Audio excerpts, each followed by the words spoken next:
Good morning, friends.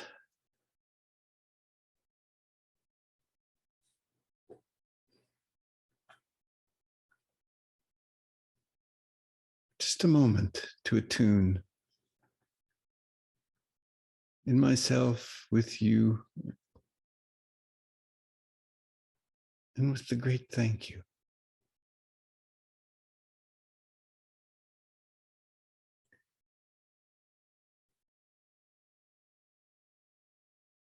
Since we invented the God idea,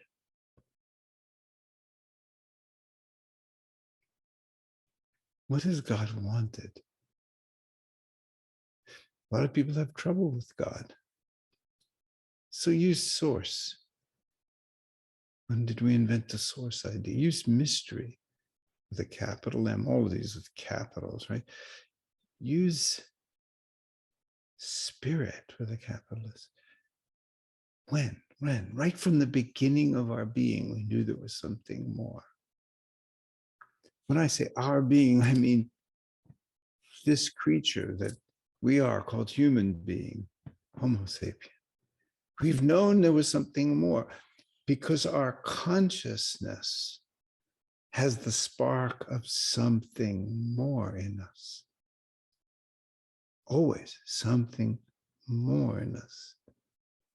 We have thoughts and we can have a relationship with those thoughts so that we can discern and be more than those thoughts. We have emotions often evoked by our thoughts, and we can feel them and notice what kind of thinkings created them, and we can be more than our emotions.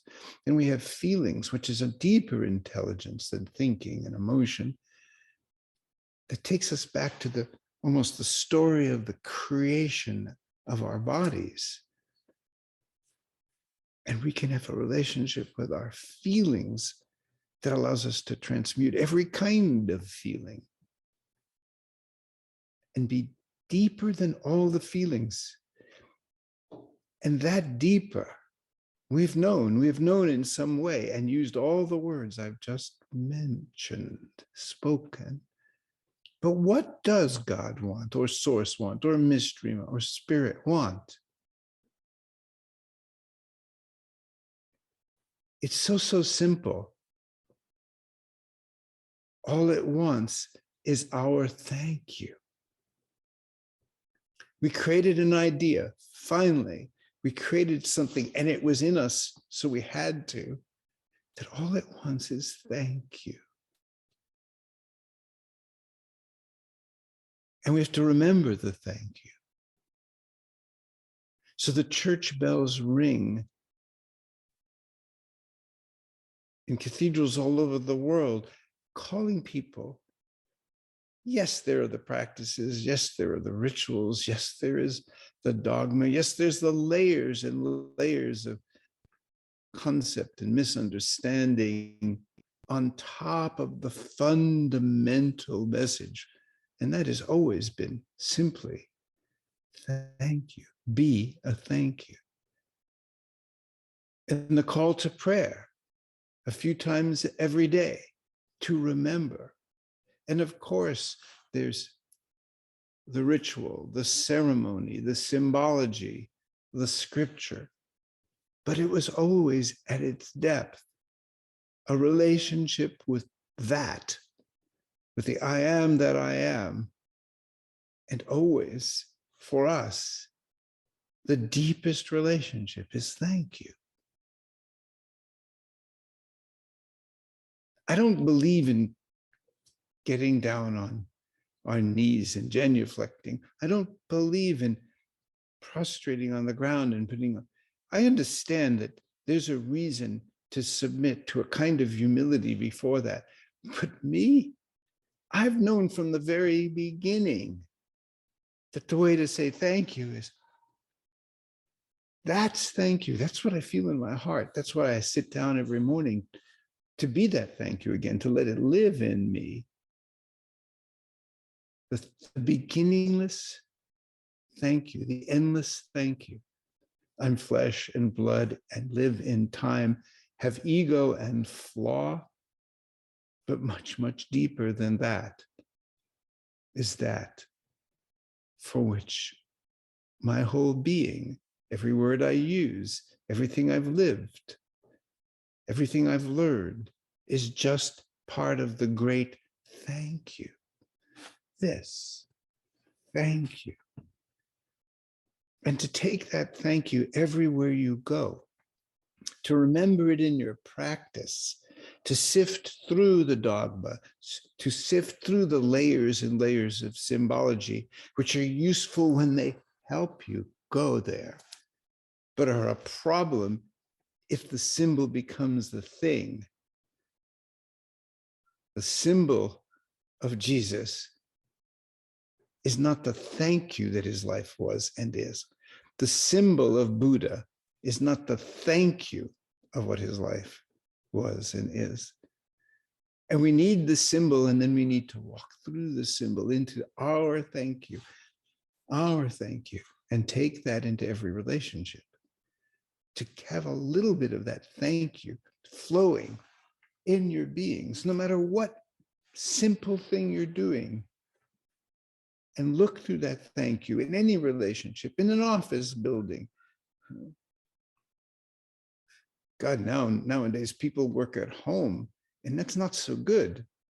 It's easy, it's convenient, but you're not in the flesh and blood of being able to live the thank you with someone right there. To see through the eyes of the thank you, to hear through the ears of the thank you, to know that your words are somehow obedient to or resonant with that deeper thank you. However little you can find that in yourself, but to remember. And in my work, for more than 45 years now, I've understood that we have to learn and find our way to that thank you. And so I say to you, while I am embodied and can bring the genius of what I've learned from so many areas of life, from science, from medicine, from awakening, from study of spirituality and psychology, from countless hours of being with people in group energy and awakening to the flows of that energy. Come and join us. Bring your lame self, bring your corrupted self, bring your frightened self. And you will find you can bring that all, and it will become. Bring your blind self. I'm using the metaphors from old scripture. Bring your ignorant self. Bring it all. Because in this lifetime, you won't be able, perhaps ever, to have a greater gift than to hang out in the energy of my thank you, which isn't mine at all, and has never been. And it will heal you. You'll start to go like this inside yourself, and it will change your life and show you a way to listen and to be with yourself and to be with others that will steadily, gradually liberate you, or maybe instantly awaken something, and then you'll steadily, gradually integrate it, as I have now for almost 6 years. There is no real substitute, not the Zoom sessions, not the webinars. You have to actually come with your body. There's a transmission now. You can learn incredible things for your head. You can go to a gathering with rah and build up aspects of your ego functioning, improve your ego functioning. But this invitation, this is the beginningless, endless, timeless invitation. This is the most important invitation, to be that living thank you. We must be that now. We're creating so much pain, so much suffering. It's so much polarization, so much imprisonment in our brains, in our thinking. And this world is too complicated for you to solve that politically, economically, with laws, with rules, with NATOs, with pacts, with treaties. It has to happen in us. We must be thank you, right up to the last breath, to the last second. And then our thank you, maybe we can continue to share it. I know we can continue to share it. even after we drop our bodies. So come to the retreat. Come in person, take the risk. If you're listening to this, it's not an accident. You've known me, and now you can get to know a work that I share with a woman who also is an exquisite and profound thank you. And our languages are different. There is an imbalance at times, but what there deeply is that we are now living a third consciousness. My thank you, beginningless, endless thank you, hers, and our relationship as an expression of that thank you. A third consciousness, a relational intelligence, not the one male or the one female awakened transmitter of the thank you, of the healing, of the oneness, but two, always the two. Consciousness has always been only relationship. The oneness must become two. And the two by themselves can get lost. But when the thank you and the you and the other are inseparable, when the great thank you and your mother and you, or your father and you, or your enemy and you, or your boss and you, are all somehow joined in you with that third, the world changes, the world transforms. You're not going to have a chance. I know this body of mine is going to fall. In this lifetime, there aren't too many people like me. You get the sheer fun.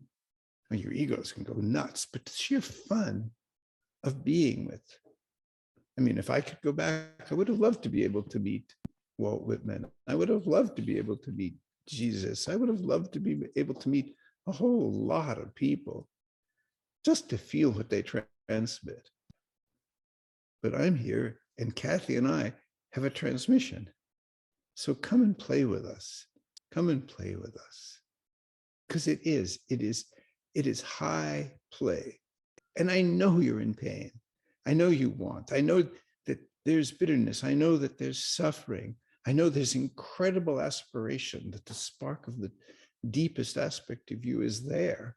I know that. I know I often can't talk to it. I often know not to say a word. You know, that the transference can make me the all-knowing daddy, or the scolding daddy, or I know all that. And I keep listening and listening and listening how the thank you can transmit. And we need to do it together. We need to do it with our bodies. We need to dance and breathe and use the great traditions of awakening with breath, with meditation, with dream work, with movement, with music, with voice, so that this happens in you. You're going to arrive wherever you are, and you're going to leave, and you're going to be able to know what it means to just be thank you, to start living thank you, to forgive and again forgive yourself and everyone else again and again, to trust, to begin to know that whatever comes in life, you can meet it now, you'll meet it then. To have humility about the saint and sinner in you, all the nonsense that each of us is in these bodies, with the necessity of the vehicle of ego, and all those judgments of other people and the world and the overvaluing of this and the devaluing of that. Come take your seat in yours, yes, with us. And that's this summer in France. And we don't get to do this often. And it's not easy to do it. It's a complicated administrative process. And we have a third with us, Lucy Nero, a wonderful movement teacher who knows this work, an interpreter. So join us, don't miss it, and send this message to others. We must become thank you in this lifetime. That's why we're here. That's why we've always been here.